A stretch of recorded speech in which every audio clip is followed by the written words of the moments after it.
Matius pasal 16. Kemudian datanglah orang-orang Farisi dan Saduki hendak mencobai Yesus. Mereka meminta supaya ia memperlihatkan suatu tanda dari surga kepada mereka. Tetapi jawab Yesus, "Pada petang hari karena langit merah, kamu berkata, hari akan cerah. Dan pada pagi hari, karena langit merah dan redup, kamu berkata, hari buruk. Rupa langit kamu tahu membedakannya. Tetapi tanda-tanda zaman, tidak. Angkatan yang jahat dan tidak setia ini menuntut suatu tanda. Tetapi kepada mereka tidak akan diberikan tanda selain tanda Nabi Yunus." Lalu Yesus meninggalkan mereka dan pergi. Pada waktu murid-murid Yesus menyeberang danau, mereka lupa membawa roti. Yesus berkata kepada mereka, "Berjaga-jagalah dan waspadalah terhadap ragi orang Farisi dan Saduki." Maka mereka berpikir-pikir, dan seorang berkata kepada yang lain, "Itu dikatakannya karena kita tidak membawa roti." Dan ketika Yesus mengetahui apa yang mereka perbincangkan, ia berkata, "Mengapa kamu memperbincangkan soal tidak ada roti, hai orang-orang yang kurang percaya? Belum juga kamu mengerti? Tidak kamu ingat lagi akan 5 roti untuk 5.000 orang itu, dan berapa bakul roti kamu kumpulkan kemudian? Ataupun akan 7 roti untuk 4.000 orang itu, dan berapa bakul kamu kumpulkan kemudian? Bagaimana mungkin kamu tidak mengerti bahwa bukan roti yang kumaksudkan? Aku berkata kepadamu, waspadalah terhadap ragi orang Farisi dan Saduki." Ketika itu, barulah mereka mengerti bahwa bukan maksudnya supaya mereka waspada terhadap ragi roti, melainkan terhadap ajaran orang Farisi dan Saduki. Setelah Yesus tiba di daerah Kaisaria Filipi, ia bertanya kepada murid-muridnya, Kata orang, "Siapakah anak manusia itu?" Jawab mereka, "Ada yang mengatakan Yohanes Pembaptis. Ada juga yang mengatakan Elia. Dan ada pula yang mengatakan Yeremia atau salah seorang dari para nabi." Lalu Yesus bertanya kepada mereka, "Tetapi apa katamu? Siapakah aku ini?" Maka jawab Simon Petrus, Engkau adalah Mesias, Anak Allah yang hidup." Kata Yesus kepadanya, "Berbahagialah engkau Simon bin Yunus. Sebab bukan manusia yang menyatakan itu kepadamu, melainkan Bapa-Ku yang di sorga. Dan aku pun berkata kepadamu, engkau adalah Petrus, dan di atas batu karang ini, aku akan mendirikan jemaatku, dan alam maut tidak akan menguasainya. Kepadamu akan kuberikan kunci kerajaan sorga. Apa yang kau ikat di dunia ini, akan terikat di sorga. Dan apa yang kau lepaskan di dunia ini, akan terlepas di sorga." Lalu Yesus melarang murid-muridnya supaya jangan memberitahukan kepada siapapun bahwa ia Mesias. Sejak waktu itu, Yesus mulai menyatakan kepada murid-muridnya bahwa ia harus pergi ke Yerusalem dan menanggung banyak penderitaan dari pihak tua-tua, imam-imam kepala, dan ahli-ahli Taurat, lalu dibunuh dan dibangkitkan pada hari ketiga. Tetapi Petrus menarik Yesus ke samping dan menegur dia, katanya, "Tuhan, kiranya Allah menjauhkan hal itu. Hal itu sekali-kali takkan menimpa engkau." Maka Yesus berpaling dan berkata kepada Petrus, "Enyahlah iblis, engkau suatu batu sandungan bagiku. Sebab engkau bukan memikirkan apa yang dipikirkan Allah, melainkan apa yang dipikirkan manusia." Lalu Yesus berkata kepada murid-muridnya, setiap orang yang mau mengikut aku, ia harus menyangkal dirinya, memikul salibnya, dan mengikut aku. Karena barang siapa mau menyelamatkan nyawanya, ia akan kehilangan nyawanya. Tetapi barang siapa kehilangan nyawanya karena aku, ia akan memperolehnya. Apa gunanya seorang memperoleh seluruh dunia tetapi kehilangan nyawanya? Dan apakah yang dapat diberikannya sebagai ganti nyawanya? Sebab Anak Manusia akan datang dalam kemuliaan Bapanya diiringi malaikat-malaikatnya. Pada waktu itu, ia akan membalas setiap orang menurut perbuatannya. Aku berkata kepadamu, sesungguhnya, di antara orang yang hadir di sini, ada yang tidak akan mati sebelum mereka melihat Anak Manusia datang sebagai Raja dalam kerajaannya. Matius pasal 17. 6 hari kemudian, Yesus membawa Petrus, Yakobus, dan Yohanes saudaranya, dan bersama-sama dengan mereka, ia naik ke sebuah gunung yang tinggi. Di situ mereka sendiri saja. Lalu, Yesus berubah rupa di depan mata mereka. Wajahnya bercahaya seperti matahari, dan pakaiannya menjadi putih bersinar seperti terang. Maka nampak kepada mereka Musa dan Elia sedang berbicara dengan dia. Kata Petrus kepada Yesus, Tuhan, betapa bahagianya kami berada di tempat ini. Jika Engkau mau, biarlah kudirikan di sini 3 kemah. 1 untuk Engkau, 1 untuk Musa, dan 1 untuk Elia. Dan tiba-tiba, sedang ia berkata-kata, turunlah awan yang terang menaungi mereka, dan dari dalam awan itu terdengar suara yang berkata, Inilah anak yang kukasihi, kepadanya lah aku berkenan. Dengarkanlah dia. Mendengar itu, tersungkurlah murid-muridnya, dan mereka sangat ketakutan. Lalu Yesus datang kepada mereka dan menyentuh mereka sambil berkata, Berdirilah, jangan takut. Dan ketika mereka mengangkat kepala, mereka tidak melihat seorang pun, kecuali Yesus seorang diri. Pada waktu mereka turun dari gunung itu, Yesus berpesan kepada mereka, Jangan kamu ceritakan penglihatan itu kepada seorang pun, sebelum Anak Manusia dibangkitkan dari antara orang mati. Lalu murid-muridnya bertanya kepadanya, Kalau demikian, mengapa ahli-ahli Taurat berkata bahwa Elia harus datang dahulu? Jawab Yesus, Memang Elia akan datang dan memulihkan segala sesuatu. Dan aku berkata kepadamu, Elia sudah datang, tetapi orang tidak mengenal dia dan memperlakukannya menurut kehendak mereka. Demikian juga, Anak Manusia akan menderita oleh mereka. pada waktu itu, mengertilah murid-murid Yesus bahwa ia berbicara tentang Yohanes Pembaptis. Ketika Yesus dan murid-muridnya kembali kepada orang banyak itu, datanglah seorang mendapatkan Yesus dan menyembah, katanya, Tuhan, kasihanilah anakku. Ia sakit ayan dan sangat menderita. Ia sering jatuh ke dalam api dan juga sering ke dalam air. Aku sudah membawanya kepada murid-murid-mu, tetapi mereka tidak dapat menyembuhkannya.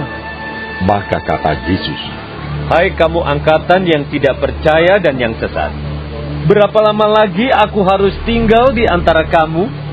Berapa lama lagi aku harus sabar terhadap kamu? Bawalah anak itu kemari. dengan keras Yesus menegur dia. Lalu keluarlah setan itu daripadanya, dan anak itu pun sembuh seketika itu juga. Kemudian murid-murid Yesus datang, dan ketika mereka sendirian dengan dia, bertanyalah mereka, mengapa kami tidak dapat mengusir setan itu?" Ia berkata kepada mereka, "Karena kamu kurang percaya. Sebab aku berkata kepadamu, sesungguhnya sekiranya kamu mempunyai iman sebesar biji sesawi saja, kamu dapat berkata kepada gunung ini, 'Pindah dari tempat ini ke sana,' maka gunung ini akan pindah, dan takkan ada yang mustahil bagimu. Jenis ini tidak dapat diusir, kecuali dengan berdoa dan berpuasa." Pada waktu Yesus dan murid-muridnya bersama-sama di Galilea, ia berkata kepada mereka, Anak manusia akan diserahkan ke dalam tangan manusia, dan mereka akan membunuh dia, dan pada hari ketiga ia akan dibangkitkan. Maka hati murid-muridnya itu pun sedih sekali. Ketika Yesus dan murid-muridnya tiba di Kapernaum, datanglah pemungut bea bait Allah kepada Petrus dan berkata, "Apakah gurumu tidak membayar bea 2 dirham itu?" Jawabnya, Memang membayar.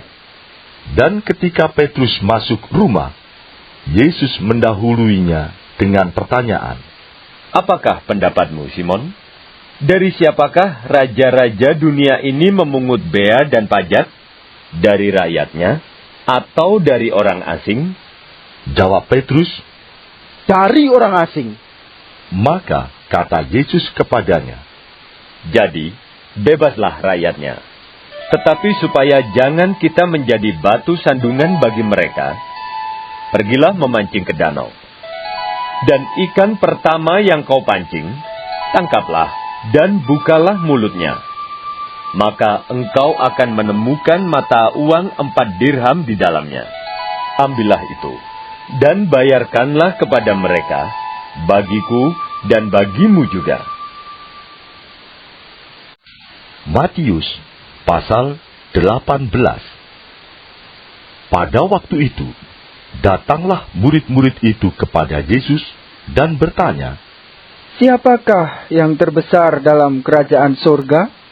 Maka Yesus memanggil seorang anak kecil dan menempatkannya di tengah-tengah mereka, lalu berkata, Aku berkata kepadamu, sesungguhnya, jika kamu tidak bertobat dan menjadi seperti anak kecil ini, kamu tidak akan masuk ke dalam kerajaan sorga.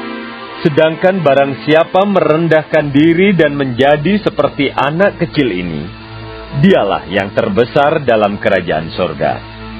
Dan barang siapa menyambut seorang anak seperti ini dalam namaku, ia menyambut aku. Tetapi, barang siapa menyesatkan salah satu dari anak-anak kecil ini yang percaya kepadaku, lebih baik baginya jika sebuah batu kilangan diikatkan pada lehernya, lalu ia ditenggelamkan ke dalam laut. Celakalah dunia dengan segala penyesatannya. Memang penyesatan harus ada, tetapi celakalah orang yang mengadakannya. Jika tanganmu atau kakimu menyesatkan engkau, penggalah dan buanglah itu. Karena lebih baik bagimu masuk ke dalam hidup dengan tangan kudung atau timpang, daripada dengan utuh kedua tangan dan kedua kakimu dicampakkan ke dalam api kekal. Dan jika matamu menyesatkan engkau, cungkilah dan buanglah itu. Karena lebih baik bagimu masuk ke dalam hidup dengan bermata satu, daripada dicampakkan ke dalam api neraka dengan bermata dua. Ingatlah, jangan menganggap rendah seorang dari anak-anak kecil ini. Karena aku berkata kepadamu, ada malaikat mereka di sorga yang selalu memandang wajah Bapakku yang di sorga. Karena anak manusia datang untuk menyelamatkan yang hilang. Bagaimana pendapatmu?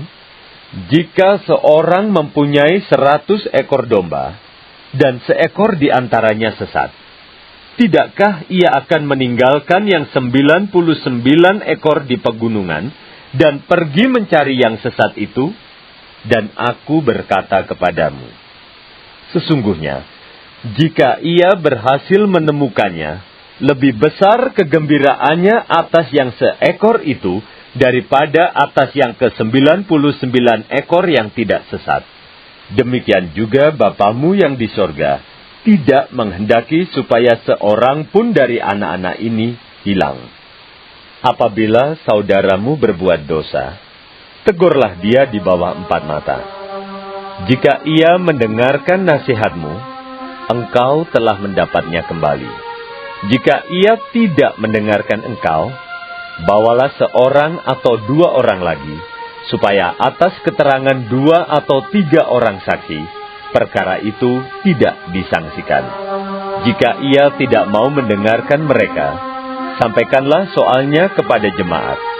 Dan jika ia tidak mau juga mendengarkan jemaat, pandanglah dia sebagai seorang yang tidak mengenal Allah atau seorang pemungut cukai.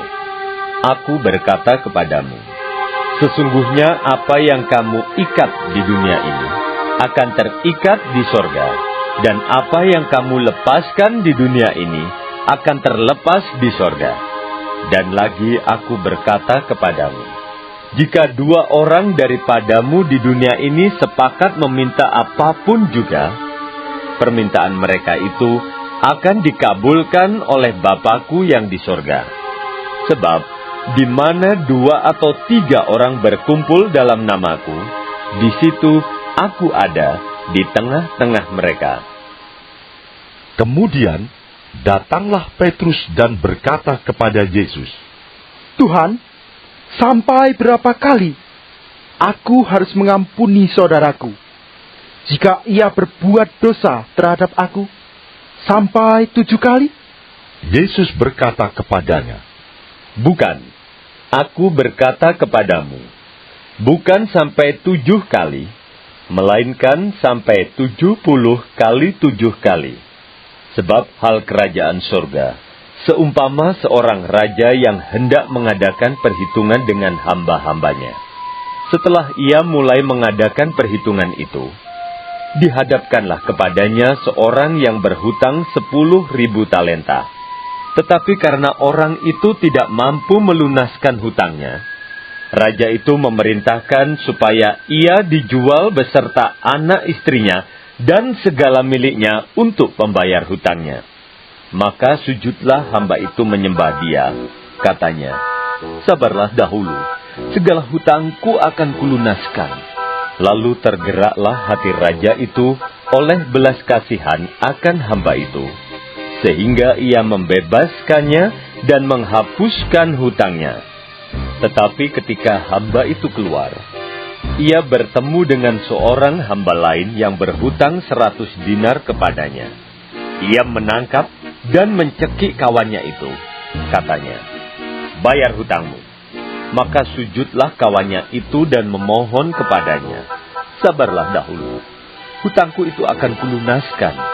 Tetapi ia menolak dan menyerahkan kawannya itu ke dalam penjara sampai dilunaskannya hutangnya. Melihat itu, kawan-kawannya yang lain sangat sedih, lalu menyampaikan segala yang terjadi kepada tuan mereka. Raja itu menyuruh memanggil orang itu dan berkata kepadanya, Hai hamba yang jahat, seluruh hutangmu telah kuhapuskan, karena engkau memohonkannya kepadaku. Bukankah engkau pun harus mengasihani kawanmu, seperti aku telah mengasihani engkau? Maka marahlah tuannya itu, dan menyerahkannya kepada algojo-algojo, sampai ia melunaskan seluruh hutangnya. Maka Bapa-Ku yang di sorga akan berbuat demikian juga terhadap kamu, apabila kamu masing-masing tidak mengampuni saudaramu dengan segenap hatimu. Matius pasal 19. Setelah Yesus selesai dengan pengajarannya itu, berangkatlah ia dari Galilea dan tiba di daerah Yudea yang di seberang sungai Yordan. Orang banyak berbondong-bondong mengikuti dia, dan ia pun menyembuhkan mereka di sana. Maka datanglah orang-orang Farisi kepadanya untuk mencobai dia. Mereka bertanya, Apakah diperbolehkan orang menceraikan istrinya dengan alasan apa saja? jawab Yesus, Tidakkah kamu baca bahwa Ia yang menciptakan manusia sejak semula menjadikan mereka laki-laki dan perempuan? Dan firman-Nya, sebab itu laki-laki akan meninggalkan ayah dan ibunya dan bersatu dengan istrinya, sehingga keduanya itu menjadi satu daging. Demikianlah mereka bukan lagi dua, melainkan satu. Karena itu, apa yang telah dipersatukan Allah tidak boleh diceraikan manusia. kata mereka kepadanya. Jika demikian, apakah sebabnya Musa memerintahkan untuk memberikan surat cerai jika orang menceraikan istrinya? Kata Yesus kepada mereka, Karena ketegaran hatimu, Musa mengizinkan kamu menceraikan istrimu. Tetapi sejak semula, tidaklah demikian. Tetapi, aku berkata kepadamu, barang siapa menceraikan istrinya, kecuali karena zina, lalu kawin dengan perempuan lain, ia berbuat zina. murid-murid itu berkata kepadanya, Jika demikian halnya hubungan antara suami dan istri, lebih baik jangan kawin. akan tetapi ia berkata kepada mereka, Tidak semua orang dapat mengerti perkataan itu. Hanya mereka yang dikaruniai saja. Ada orang yang tidak dapat kawin, karena ia memang lahir demikian dari rahim ibunya. Dan ada orang yang dijadikan demikian oleh orang lain, dan ada orang yang membuat dirinya demikian karena kemauannya sendiri oleh karena kerajaan sorga. Siapa yang dapat mengerti, hendaklah ia mengerti. Lalu orang membawa anak-anak kecil kepada Yesus, supaya ia meletakkan tangannya atas mereka dan mendoakan mereka. Akan tetapi murid-muridnya memarahi orang-orang itu. Tetapi Yesus berkata, Biarkanlah anak-anak itu. Janganlah menghalang-halangi mereka datang kepadaku. Sebab orang-orang yang seperti itulah yang empunya kerajaan sorga. Lalu ia meletakkan tangannya atas mereka, dan kemudian ia berangkat dari situ. Ada seorang datang kepada Yesus dan berkata, Guru, perbuatan baik apakah yang harus kuperbuat untuk memperoleh hidup yang kekal? Jawab Yesus, Apakah sebabnya engkau bertanya kepadaku tentang apa yang baik? Hanya satu yang baik. Tetapi, jikalau engkau ingin masuk ke dalam hidup, turutilah segala perintah Allah. kata orang itu kepadanya. Perintah yang mana? Kata Yesus, Jangan membunuh, jangan berzina, jangan mencuri, jangan mengucapkan saksi dusta. Hormatilah ayahmu dan ibumu, dan kasihilah sesamamu manusia seperti dirimu sendiri. kata orang muda itu kepadanya. Semuanya itu telah kuturuti, apalagi yang masih kurang? Kata Yesus kepadanya, Jikalau engkau hendak sempurna, pergilah, jualah segala milikmu, dan berikanlah itu kepada orang-orang miskin, maka engkau akan beroleh harta di sorga. Kemudian datanglah kemari, dan ikutlah aku. Ketika orang muda itu mendengar perkataan itu, pergilah ia dengan sedih, sebab banyak hartanya. Yesus berkata kepada murid-muridnya, Aku berkata kepadamu, sesungguhnya sukar sekali bagi seorang kaya untuk masuk ke dalam kerajaan sorga. Sekali lagi, aku berkata kepadamu, lebih mudah seekor unta masuk melalui lobang jarum daripada seorang kaya masuk ke dalam kerajaan Allah. Ketika murid-murid mendengar itu, sangat gemparlah mereka dan berkata, Jika demikian, siapakah yang dapat diselamatkan? Yesus memandang mereka dan berkata, Bagi manusia, hal ini tidak mungkin. Tetapi bagi Allah, segala sesuatu mungkin. Lalu Petrus menjawab dan berkata kepada Yesus, Kami ini telah meninggalkan segala sesuatu dan mengikut Engkau. Jadi, apakah yang akan kami peroleh? Kata Yesus kepada mereka, Aku berkata kepadamu, sesungguhnya pada waktu penciptaan kembali, apabila Anak Manusia bersemayam di tahta kemuliaannya, kamu yang telah mengikut aku akan duduk juga di atas 12 tahta untuk menghakimi ke-12 suku Israel.